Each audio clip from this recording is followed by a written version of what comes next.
Avez-vous déjà eu l'impression de prendre une décision librement pour ensuite réaliser qu'elle était influencée par votre passé, votre éducation ou votre environnement?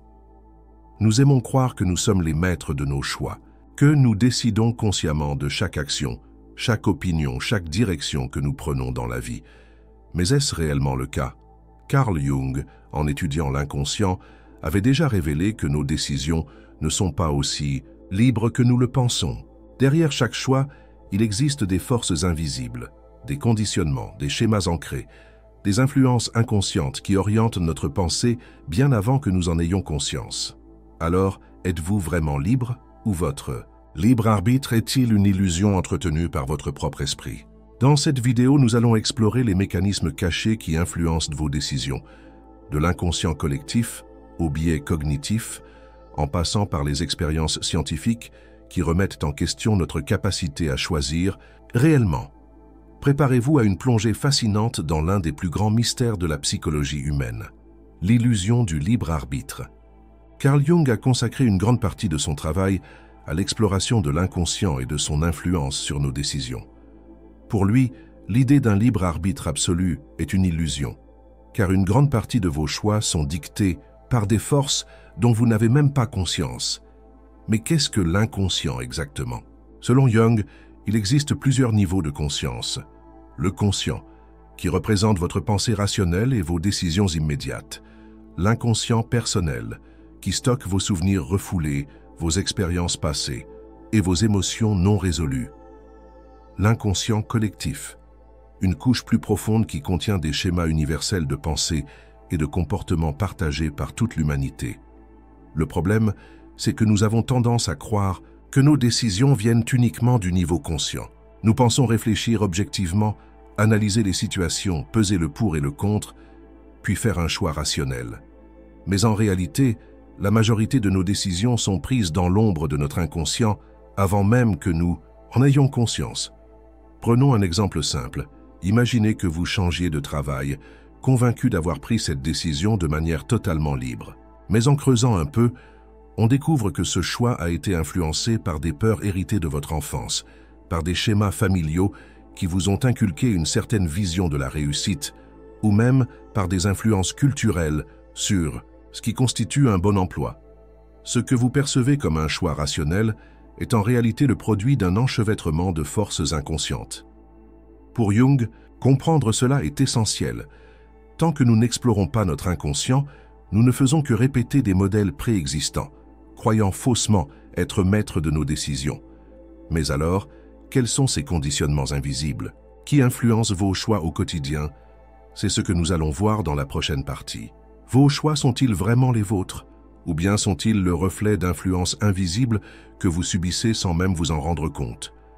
Dans notre quotidien, nous avons l'impression d'agir selon notre volonté propre, de faire des choix personnels qui nous correspondent. Mais en réalité, nos décisions sont souvent influencées par des conditionnements profonds que nous avons intégrés dès notre plus jeune âge. Carl Jung a mis en évidence plusieurs mécanismes qui façonnent notre pensée sans que nous en soyons conscients. Parmi eux, les conditionnements familiaux, culturels et sociaux jouent un rôle majeur dans la manière dont nous percevons le monde et orientons nos décisions. Dès notre enfance, nous sommes exposés à des modèles de comportement, des croyances et des valeurs qui définissent ce qui est acceptable ou répréhensible. Nos parents, nos professeurs, la société dans son ensemble nous transmettent des normes qui structurent notre vision de la réalité. Prenons un exemple concret. Un enfant qui grandit dans une famille où la stabilité financière est une priorité absolue aura tendance à privilégier des choix de carrière sécurisants, même si, au fond de lui, il ressent une passion pour un domaine plus incertain. Lorsqu'il deviendra adulte, il pensera avoir pris cette décision en toute liberté, alors qu'elle est en réalité fortement influencée par ce qu'il a intégré dans son enfance. De la même manière, les croyances culturelles façonnent nos choix bien plus que nous ne l'imaginons. Chaque société valorise certains comportements et en condamne d'autres, conditionnant ainsi nos aspirations et nos désirs. Mais ces conditionnements ne sont pas uniquement familiaux ou culturels. Ils sont aussi invisibles et omniprésents dans nos interactions quotidiennes. Les médias, la publicité, l'éducation Nos cercles sociaux exercent une influence constante sur ce que nous considérons comme normal ou souhaitable. Jung insistait sur un point crucial. Tant que nous ne prenons pas conscience de ces conditionnements, nous vivons dans l'illusion du libre arbitre. Mais alors, existe-t-il une force encore plus puissante qui influence nos décisions indépendamment de notre vécu personnel? C'est ce que nous allons explorer dans la prochaine partie. L'inconscient collectif et son impact sur notre perception du monde. Si nos décisions ne sont pas uniquement influencées par notre vécu personnel, alors d'où viennent ces schémas invisibles qui orientent notre perception du monde? Carl Jung a introduit un concept fondamental, l'inconscient collectif. Contrairement à l'inconscient personnel, qui contient nos souvenirs individuels et nos expériences refoulées, l'inconscient collectif est une structure psychique plus profonde que nous partageons tous. Imaginez un immense réservoir d'idées, de croyances et d'images archétypales qui existent depuis des millénaires et qui continuent de modeler nos comportements sans que nous en ayons conscience. Mais comment cela fonctionne-t-il concrètement? Prenons un exemple. L'image du héros. Dans presque toutes les cultures, nous retrouvons des récits de figures héroïques qui partent en quête, affrontent des épreuves et reviennent transformés. Ce schéma narratif, qui semble naturel, n'est pas simplement le fruit de notre imagination. Il est enraciné dans notre inconscient collectif, car il représente un processus psychologique fondamental, la transformation de l'individu face à l'adversité. De la même manière, d'autres archétypes façonnent notre manière de voir le monde et influencent nos choix. L'archétype du sage nous amène à chercher des figures d'autorité et de connaissance, influençant nos croyances et nos modèles de pensée. L'archétype de l'ombre nous pousse à projeter nos peurs sur l'extérieur, influençant nos jugements et nos réactions face à ce que nous considérons comme différent ou menaçant. L'archétype du parent nous conditionne à attendre protection et guidance de certaines figures sociales, parfois sans nous poser de questions sur leur véritable influence. Tout cela signifie que nos décisions ne sont pas seulement le résultat de notre éducation ou de notre environnement, mais aussi d'une mémoire collective bien plus ancienne, qui agit comme une force invisible à travers nous. Jung insistait sur le fait que plus nous ignorons l'existence de ces influences collectives, plus nous sommes leurs prisonniers. Mais ces schémas inconscients ne sont pas les seules forces qui limitent notre libre arbitre. Il existe un autre mécanisme encore plus insidieux qui façonne nos décisions de manière subtile et automatique. Les biais cognitifs. C'est ce que nous allons voir dans la prochaine partie. Si l'inconscient collectif façonne nos croyances profondes, il existe un autre phénomène qui influence nos décisions de manière plus subtile et immédiate. Les biais cognitifs. Les biais cognitifs sont des raccourcis mentaux que notre cerveau utilise pour traiter rapidement l'information. Ils nous permettent de prendre des décisions rapides, mais souvent au prix d'une distorsion de la réalité. Pourquoi notre cerveau agit-il ainsi? Carl Jung expliquait que notre esprit est constamment bombardé d'informations et que pour éviter une surcharge mentale, nous adoptons des schémas de pensée automatiques. Ces schémas, bien qu'efficaces dans certaines situations, nous empêchent parfois de voir la réalité de manière objective. Voyons quelques-uns des biais les plus influents sur notre libre arbitre. Le biais de confirmation. Nous avons tendance à chercher et à croire uniquement les informations qui confirment ce que nous pensons déjà, tout en ignorant celles qui les contredisent. Cela limite notre capacité à voir la vérité de manière impartiale. L'effet de cadrage. Notre perception d'une situation change en fonction de la manière dont elle est présentée. Par exemple, un produit annoncé comme étant 90% efficace semblera plus attractif que le même produit décrit comme ayant 10% d'échec, même si l'information est identique. L'illusion de contrôle. Nous surestimons notre capacité à influencer des événements qui sont en réalité hors de notre portée. Cela nous donne l'illusion que nous maîtrisons nos choix, alors qu'ils sont souvent dictés par des facteurs externes. L'effet de groupe. Nous avons une tendance naturelle à adopter les croyances et comportements des personnes qui nous entourent, souvent sans même nous en rendre compte. Ce biais est particulièrement puissant dans les décisions de société, la politique ou la culture. Prenons un exemple simple, Imaginons que vous cherchiez des informations sur un sujet controversé. Si vous tombez sur une source qui correspond à votre opinion, vous aurez tendance à l'accepter immédiatement. Si au contraire vous trouvez une source qui contredit votre vision, vous serez plus enclin à la rejeter ou à remettre en question sa fiabilité, même si elle est basée sur des faits solides. Ce phénomène démontre que notre libre arbitre est limité non seulement par notre inconscient personnel et collectif, mais aussi par des mécanismes mentaux qui orientent nos décisions sans que nous en ayons conscience. Mais alors, ces biais cognitifs sont-ils une fatalité, ou bien existe-t-il un moyen de reprendre le contrôle sur nos choix et de voir le monde avec plus de lucidité? C'est ce que nous allons explorer dans la prochaine partie. Le rôle des archétypes de Jung dans nos comportements. Nous avons vu comment les biais cognitifs influencent par nos décisions sans que nous en ayons conscience. Mais il existe une autre force plus profonde qui façonne notre perception du monde, les archétypes de Jung.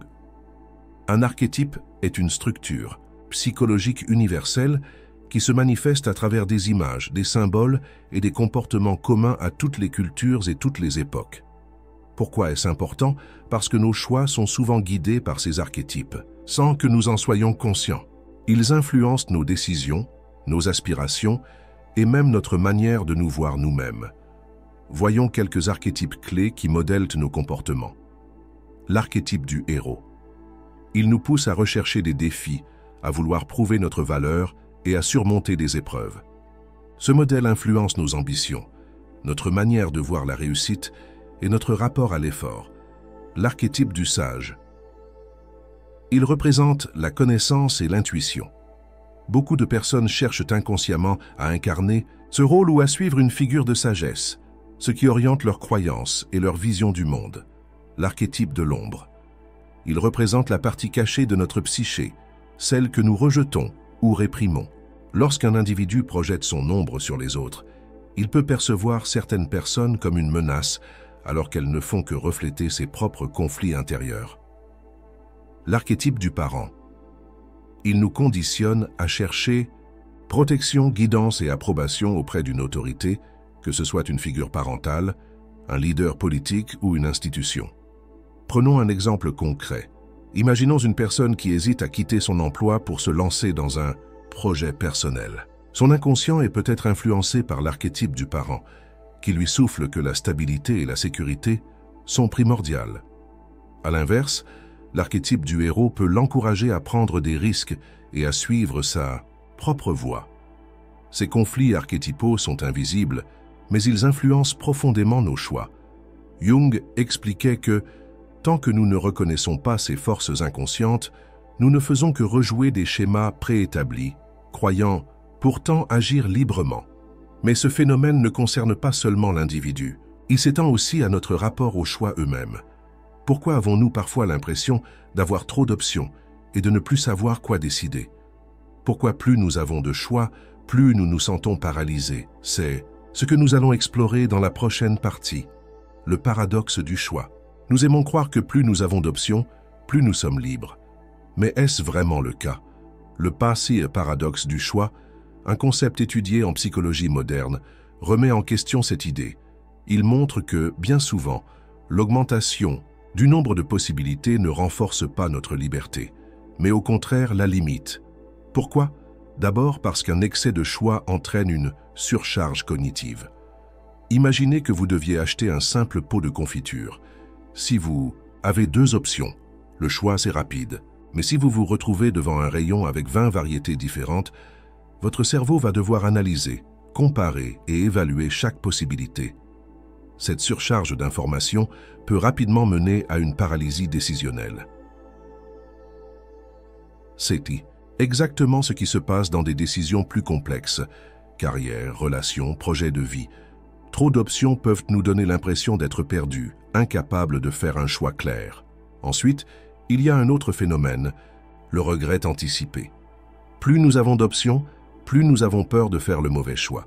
Nous nous demandons, et si je prends cette voie, mais que l'autre était meilleur? Et si je regrette cette décision plus tard? Et si je passe à côté d'une opportunité plus intéressante? Ce doute constant peut nous empêcher d'agir, nous laissant enfermés dans l'indécision. Carl Jung expliquait que cette difficulté à choisir vient du fait que nous avons perdu notre connexion avec notre intuition profonde. Nous pensons trop, analysons trop, et oublions d'écouter ce que notre inconscient essaie de nous dire. Mais cela soulève une question plus grande. Si notre libre arbitre est limité par notre inconscient, nos biais cognitifs, nos archétypes, et la surcharge du choix, avons-nous réellement la capacité de prendre des décisions autonomes? Ou bien sommes-nous condamnés à être influencés par ces mécanismes invisibles sans jamais pouvoir nous en libérer? C'est ce que nous allons explorer dans la prochaine partie. Les expériences scientifiques qui remettent en question le libre arbitre. Si nous avons l'impression de décider consciemment, la science, elle, nous raconte une autre histoire. Depuis plusieurs décennies, des expériences scientifiques ont mis en lumière une vérité troublante. Nos décisions semblent être prises par notre cerveau avant même que nous en ayons conscience. L'une des expériences les plus célèbres à ce sujet est celle menée par le neuroscientifique Benjamin Libet dans les années 1980. Libet a demandé à des participants d'appuyer sur un bouton lorsqu'ils en ressentaient l'envie. Pendant ce temps, il enregistrait l'activité cérébrale des sujets à l'aide d'un électroencéphalogramme. Le résultat fut stupéfiant. Les chercheurs ont observé que l'activité cérébrale indiquant la prise de décision commençait plusieurs centaines de millisecondes avant que le participant ne ressente consciemment l'envie d'appuyer sur le bouton. Autrement dit, le cerveau décidait avant même que l'individu en ait conscience. Cette découverte a soulevé une question majeure. Sommes-nous réellement aux commandes de nos décisions ou ne faisons-nous qu'enregistrer et justifier après coup un choix qui a déjà été pris inconsciemment? Depuis cette expérience, d'autres études ont confirmé ce phénomène. Grâce à l'imagerie cérébrale, des chercheurs ont pu prédire avec une précision impressionnante quelle décision un individu allait prendre jusqu'à 10 secondes avant que celui-ci n'en ait conscience. Ce constat remet profondément en question la notion de libre arbitre. Si notre cerveau choisit avant nous, cela signifie-t-il que nous sommes de simples spectateurs de nos décisions? Jung apportait une nuance importante à cette question. Pour lui, le libre arbitre n'est pas totalement illusoire, mais il est limité. Tant que nous restons dans un état de conscience ordinaire, nous sommes soumis à ces forces inconscientes. Mais en développant notre capacité à nous observer, à analyser nos réactions et à mieux comprendre nos schémas internes, nous pouvons élargir notre marge de liberté. Mais alors, comment pouvons-nous nous libérer de ces influences invisibles et reprendre le contrôle sur nos choix? C'est ce que nous allons explorer dans la prochaine partie. Si nos choix sont influencés par notre inconscient, nos biais cognitifs, nos archétypes et même notre propre cerveau qui agit avant notre conscience, alors est-il possible de reprendre le contrôle? Carl Jung ne voyait pas le libre arbitre comme une illusion totale, mais comme une possibilité à conquérir. Selon lui, nous ne sommes pas condamnés à suivre ces mécanismes invisibles. Mais pour réellement être maîtres de nos décisions, nous devons apprendre à identifier ces influences et à travailler sur nous-mêmes. Comment faire? Voici 3 axes fondamentaux que Jung recommandait pour élargir notre liberté intérieure. L'introspection et l'observation de soi.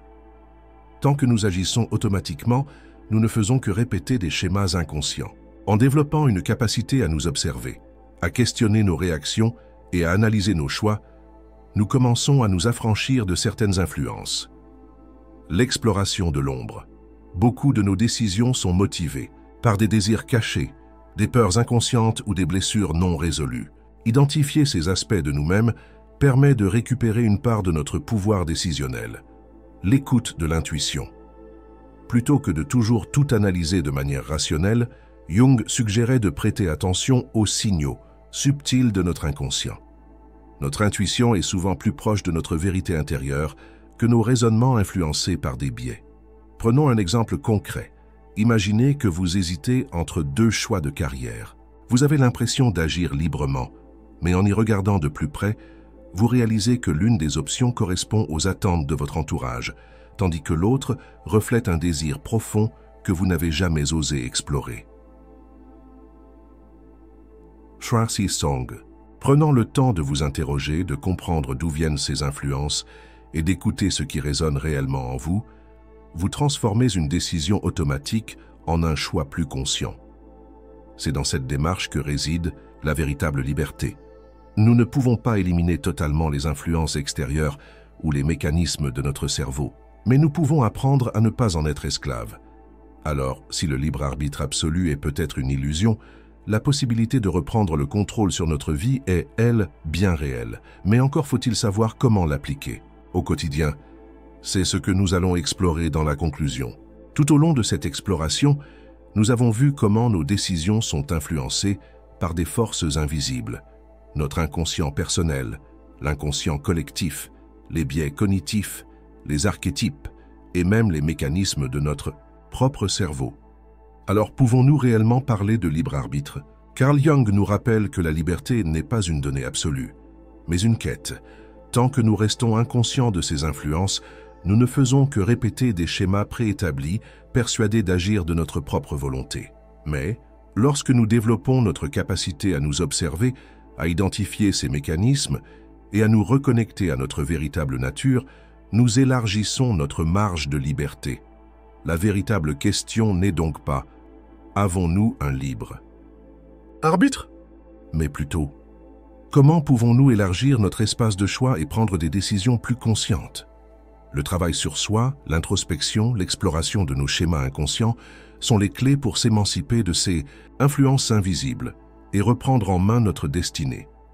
Alors, et vous, avez-vous déjà ressenti que certaines de vos décisions étaient influencées par des forces dont vous n'aviez pas conscience? Croyez-vous encore en l'existence d'un libre arbitre total, ou pensez-vous que nous sommes, en grande partie, dirigés par des mécanismes inconscients? Partagez votre réflexion dans les commentaires. Et si ce sujet vous a interpellé, n'hésitez pas à partager cette vidéo avec d'autres personnes qui pourraient, elles aussi, s'interroger sur leur véritable liberté. Merci d'avoir suivi cette analyse jusqu'au bout. Et à très bientôt pour une nouvelle exploration de la conscience et de l'esprit humain.